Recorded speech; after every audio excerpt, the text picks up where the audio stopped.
अस्सलाम वालेकुम नाज़रीन, उम्मीद करती हूँ कि आप सब खैर खैरियत से होंगे। तो आज जो है मैं आप लोगों के साथ पास्ट पेपर्स या जो मॉडल पेपर्स होते हैं या जो इंपॉर्टेंट क्वेश्चन आंसर्स होते हैं जो कि बोर्ड के पेपर में आ सकते हैं 2025 में, वो बायोलॉजी की डिस्कस करूँगी आप लोगों के साथ।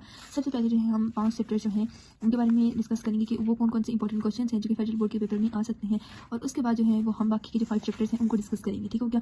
तो सबसे पहले इस 5 चैप्टर में मैं आपको इंपॉर्टेंट क्वेश्चन बताऊँगी, ठीक है, इंपॉर्टेंट शॉर्ट भी बताऊँगी, और इसके साथ साथ इंपॉर्टेंट लॉन्ग क्वेश्चन आंसर्स जो है वो भी हम आपके साथ डिस्कस करेंगे। तो चलिए वीडियो को स्टार्ट करते हैं। बिस्मिल्लाहिर्रहमानिर्रहीम। तो सबसे पहले जो आप लोगों का जो है चैप्टर है वो है द साइंस ऑफ बायोलॉजी। इसमें सिंपल आपके पास ब्रांचेस वगैरह डिस्कस हुई हैं। इसमें जो पहला टॉपिक आता है इन डेफिनेशन ऑफ बायोलॉजी, तो सिंपली आपको बस पता होना चाहिए कि एमसीक्यूज में राज्य के बायो का मतलब लाइफ होता है और लोगों का मतलब क्या होता है, थॉट होता है, रीजनिंग वगैरह ये सब चीज़ें होती हैं। ठीक है, तो एमसीक्यूज के पॉइंट ऑफ व्यू से इंपॉर्टेंट है, तो आपको बस ये पता होना चाहिए। ठीक है, बेसिक।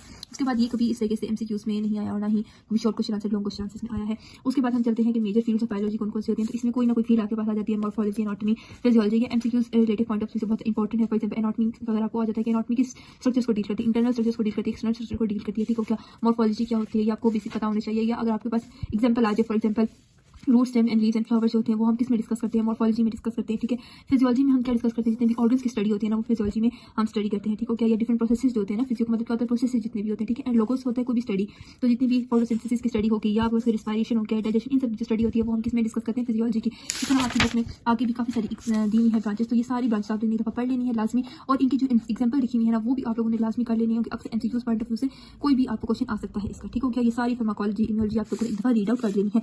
उसके बाद आप लोग आगे चलें, तो इसमें रिलेशन लिखे हुए हैं, ये भी आप लोगों ने एक दफ़ा रीड कर लेने हैं। ठीक हो गया। अक्सर क्या होता है कि इनमें से कोई भी दो ब्रांचेस का कोई भी डिफरेंस आ सकता है कि इसके बारे में बताएं और इसके बारे में बताएं, तो आपने इसको लाजमी एक दफ़ा पढ़ लेना है और देख भी लेना है।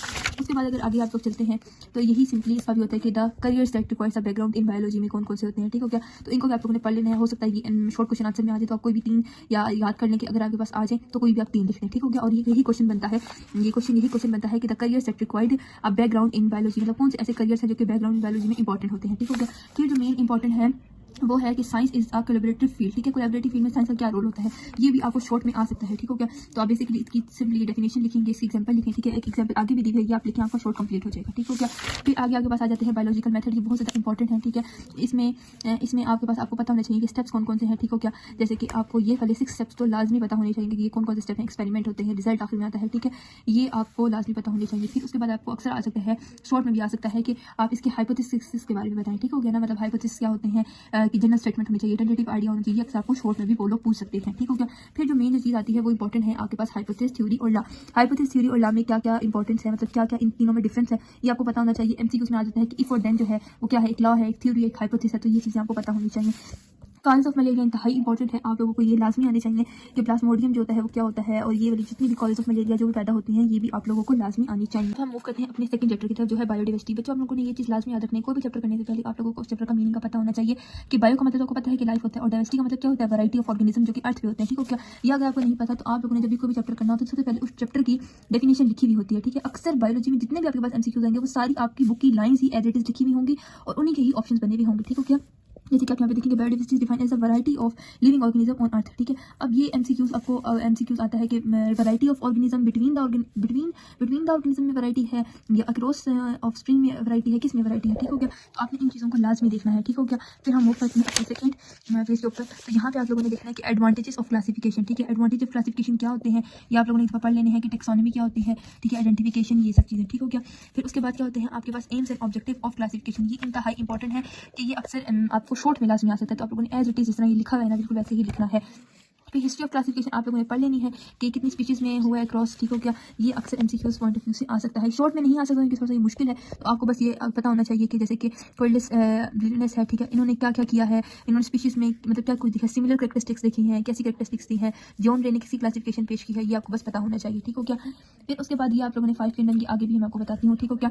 फिर मोस्ट इंपॉर्टेंट जो है आप लोगों ने नेट से जो है ना वो निकाल लेना है कि difference between prokaryotes and eukaryotes. ठीक है, यहाँ पे बहुत छोटा सा लिखा हुआ है, लेकिन पेपर में जब आपके 3 नंबर में ये आएगा तो ये बहुत छोटा है। उनकी कैरेक्टरिस्टिक्स आप लोगों ने कम से कम जो है 5 कैरेक्टरिस्टिक्स लाजमी कर लेनी है, वहाँ पे आप लोगों ने लिख के आनी है। जो फिर उसके बाद आपके पास आता है क्लासिफिकेशन क्या होती है, 3 डोमेन और सिस्टम की। फिर उसमें जो 3 डोमेन आपके पास आ जाती हैं तो ये बहुत ज़्यादा इंपॉर्टेंट है कि आर्चिया, बैक्टीरिया और यूकैरियोट्स, ये तीनों का आपको बेसिकली डिफरेंस में आप लोगों ने याद करना है, और हो सकता है कि ये आपको डिफरेंस में याद कि आपको वो लिखने के बैक्टीरिया और यूकैरियोट में डिफरेंस क्या होता है, या आर्चिया और बैक्टीरिया का डिफरेंस तो मतलब पक्का ही है, क्योंकि ये बहुत अक्सर सिमिलर कैरेक्टरिस्टिक्स होते हैं। ठीक हो गया।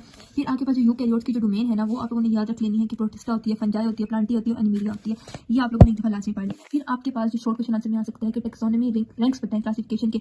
ये एमसीक्यूज में इस तरीके से आता है कि सबसे पहले अगर आपके पास स्पीशी लिखी होती है, स्पीशी है, फिर उसके बाद क्या होगा, जीनस है, फिर फैमिली है, ठीक हो गया। तो ये आपके पास रेसिप्रोकल होकर भी आ सकता है कि करेक्ट सीक्वेंस बताएं कौन सा होता है, ठीक हो गया। तो ये आपको पता होना चाहिए। या आपको आ सकता है कि टेक्सोनॉमी हायरार्की की डेफिनेशन बेसिकली क्या होती है, ठीक हो गया। या टेक्सा फॉर्म और लैडर, ठीक है। ये छोटे छोटे एमसीक्यूज होते हैं जो पेपर में आते हैं और बच्चों को बहुत कंफ्यूज करते हैं कि इसका मतलब क्या होता है, ठीक हो गया। ये आप लोगों ने सारी चीज़ लैंग्वेज पढ़ लेना है। या आप इसके ट्रिक याद रख लें कि डोमेन जितने भी हैं उसका आप लोगों ने इस तरीके से कर लें कि सबसे पहले आपको पता होना चाहिए कि फाइलम है, ठीक है, फिर आपके पास क्या है, क्लास है, फिर ऑर्डर है, फिर एफ है, फिर जी है, फिर एस है, ठीक हो गया। तो आप याद रखने की पिको फिर जिस है, ठीक हो गया। ये तीन का आप लोग याद रखने, तो आपको कभी भी ये चीज़ भूलेगी नहीं, ठीक हो गया। तो इस तरीके से आपने अपने नमोनिक्स बना के ही चीज़ों को करना है, ठीक हो गया।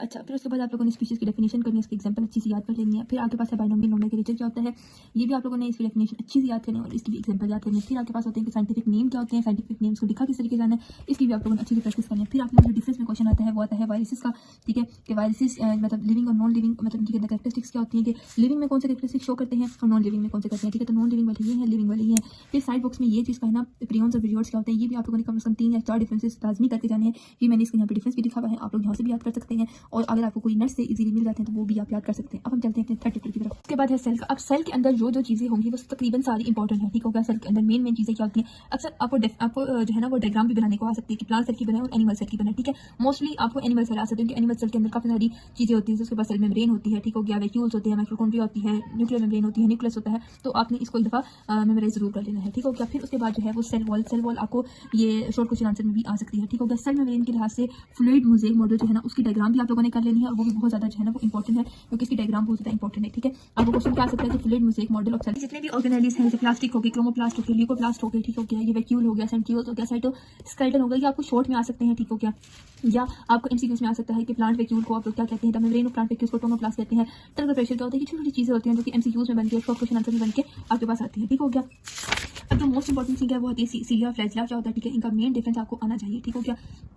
इसके बाद आपके पास क्या है, न्यूक्लियस क्या होता है, न्यूक्लियस आपको लॉन्ग में भी आ सकता है, ठीक है, शॉर्ट में भी आ सकता है, ये इंतहाई इंपॉर्टेंट है, ठीक है। इसको आप लोगों ने लास्ट में देख लेना है। फिर प्लांट सेल एडवांटेजेस क्या होते हैं, एनिमल सेल एडवांटेजेस क्या होते हैं, ये भी इंपॉर्टेंट है। सेल सिग्नल को ट्रांसफर करते हैं, नर्व इंपल्सेस होती हैं जो कि एक्सोन्स होते हैं, ठीक हो गया। इस तरीके के एक्सोन्स होते हैं और यहाँ पे डेंड्राइट्स होती हैं कि जैसे ही मैसेज आता है तो वो यहाँ से मैसेज होता है वो किस तरीके से ट्रांसफर होता है, ये आपने दफा लाजमी पढ़ लेना है। फिर यहाँ पे एक शॉर्ट आप देख सकते हैं यहाँ पे कितना एक शॉर्ट क्वेश्चन आंसर दिखा हुआ है कि लीवर सेल्स होते हैं वो किस तरीके से डिटॉक्सिफिकेशन और इन चीज़ों में हेल्प करते हैं, ठीक है। तो आप लोगों ने इन चीज़ों को भी लाजमी देख लेना है, ठीक हो गया।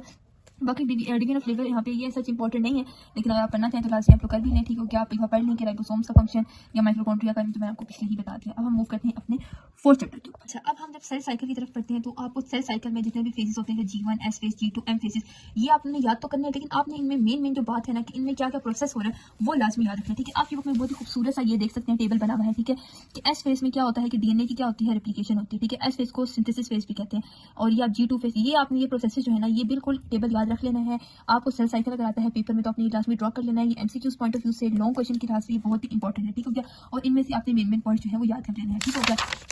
अगर हम आगे मूव करते हैं तो सिंपली आपको पता है कि माइटोसिस म्यूसिस तो ये इंपॉर्टेंट नहीं है, लेकिन इनकी डायग्राम्स भी इंपॉर्टेंट है। आपकी बुक में यहाँ पर आप देख सकते हैं यहाँ पे डिफरेंस भी बताया हुआ है माइटोसिस का और म्यूसिस का, तो ये आप लोगों ने लाजमी करना है।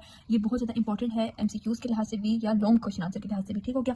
आप लोगों ने म्यूसिस 1 भी करनी है, 2 भी करनी है और माइटोसिस भी करनी है, ठीक है। अब हम मूव करते हैं अपने 5 चैप्टर के ऊपर। फिर उसके बाद आपका 5 चैप्टर है टिश्यूज, ऑर्गन और ऑर्गन सिस्टम, ठीक है। आपने हर चैप्टर को बड़े उस तरीके से करना है कि इस चैप्टर में हमसे वो पूछा क्या जा रहा है, ठीक है। यानी यहाँ पे आपने टिश्यूज के बारे में पूछा जाएगा, ऑर्गन्स के बारे में, ऑर्गन सिस्टम के बारे में, ठीक है। तो सिंपली सबसे पहले जो है वो अपने लेवल्स ऑफ ऑर्गेनाइजेशन कर लेने हैं कि सबसे पहले एटॉमिक लेवल होता है, फिर मॉलिक्यूलर लेवल होता है और फिर ऑर्गेनल लेवल होता है, ठीक हो गया। और यही उसकी एक्सप्लेनेशन है और उसकी एग्जांपल है। एग्जांपल्स को आप लोगों ने लाजमी याद रखना है कि आप कह सकते हैं कि डीएनए जो है वो एज अ मॉलिक्यूलर लेवल में आता है, एटॉमिक लेवल में आता है, ऑर्गेनल लेवल में आता है। तो ये इस तरीके से ये एमसीक्यूज के लिहाज से भी बहुत इंपॉर्टेंट है और ये आपको शॉर्ट क्वेश्चन आंसर भी आ सकता है।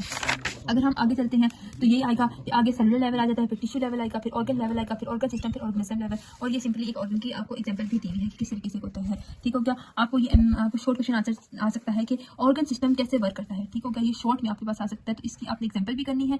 हीमोस्टेसिस का, ठीक हो गया। इसमें जो है वो मेन आपके पास क्या आएगा कि हीमोस्टेसिस होता क्या है। हीमोस्टेसिस क्या होता है कि मेंटेन करना टेम्परेचर को, बॉडी के टेम्परेचर को मेंटेन करना। कि आपके पास कोई भी स्टिमुलस आया, बॉडी ने उसको सेंस किया, उसको कंट्रोल करेगा और उसके जनरेट में वो क्या करेगा, इफेक्टर यानी रिलीज करेगा, रिस्पॉन्स होता है, ठीक हो गया। तो ये इंतहाई जो भी एग्जामिनर आपका पेपर चेक करेगा और ये अगर आपने चार्ट बनाया हुआ होगा तो वो बहुत ज्यादा इंप्रेस हो सकता है, यानी आपको बहुत अच्छे मार्क्स मिल सकते हैं इस चीज से, ठीक हो गया। तो जब भी आपकी बुक पे कोई इस तरह का टेबल हो तो लाजमी उसको याद करें और लाजमी पेपर में उसको ड्रॉ भी करें, ठीक हो गया। ये इंतहाई इंपॉर्टेंट शॉर्ट क्वेश्चन है जो कि हो सकता है 2025 के पेपर में लाजमी आए, तो आप लोगों ने इसको लाजमी याद करना है, ठीक हो गया।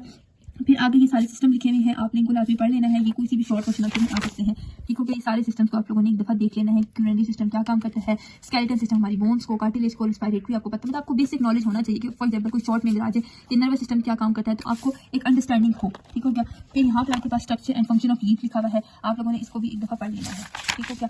फिर यहाँ पर भी आपके पास यहाँ पे ऐसा कोई इंपॉर्टेंट नहीं है, ठीक हो गया। तो आप इसको पढ़ लें, गार्ड सेल्स क्या काम करते हैं, ठीक है। Opening and closing of stomata इसको देख लें। जाइलम का जो वर्ड है वो किससे होता है, वाटर से रिलेटेड, ट्रांसपोर्ट ऑफ वाटर से रिलेटेड, फ्लोएम का फूड के ट्रांसपोर्ट से रिलेटेड होता है। तो यहाँ तक मैंने आपको कितने भी 5 चैप्टर्स थे, ठीक है, उन सारों के जितने भी इंपॉर्टेंट और जिस तरीके से एमसीक्यूज बन सकते थे या जो भी शॉर्ट क्वेश्चन आंसर्स बन सकते थे, लॉन्ग बन सकते थे, मैंने आपको बताया, ठीक है। अब नेक्स्ट आने वाली वीडियो में मैं आपको बाकी के जितने भी यहाँ पर जितने भी आपके 5 चैप्टर्स रह गए हैं, ठीक है, उनके आपको मैं बताऊंगी कि इन चैप्टर्स में से आपके कौन से क्वेश्चन हैं जो कि आपके शॉर्ट में लॉन्ग में आ सकते हैं, ठीक हो गया। तो आप लोगों से दरखास्त है कि चैनल पे नए हैं तो चैनल को लाजमी सब्सक्राइब कर दें। मिलते हैं आप लोगों से नेक्स्ट वीडियो में, तब तक के लिए अपना ख्याल रखें। अल्लाह हाफिज़।